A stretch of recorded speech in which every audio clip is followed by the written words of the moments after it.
నమో భగవతే వాసుదేవాయ. జయ శ్రీమన్నారాయణ. జయ శ్రీకృష్ణ. కృష్ణం వందే జగద్గురు. ప్రతిరోజు భగవద్గీత పారాయణం చదువుతున్నాను. ఈరోజు భగవద్గీత నిత్యపారాయణంలో 7వ అధ్యాయంలో 2వ శ్లోకము చదువుతున్నాను.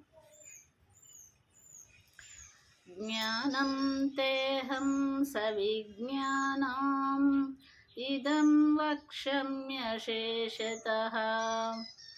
యత్ జ్ఞానేహ భూయోన్యత్ జ్ఞాతవ్యమవశిష్యతే.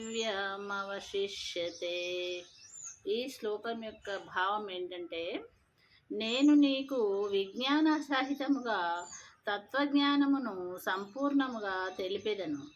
దీనిని తెలిసిన పిమ్మట ఈ జగత్తులో తెలుసుకోదగినది ఏదియూ లేదు అని ఈ శ్లోకం యొక్క అర్థం. జై శ్రీమన్నారాయణ. జై శ్రీకృష్ణ. చూస్తూనే ఉండండి భగవద్గీత నిత్యపారాయణము ప్రతిరోజు. జై శ్రీకృష్ణ.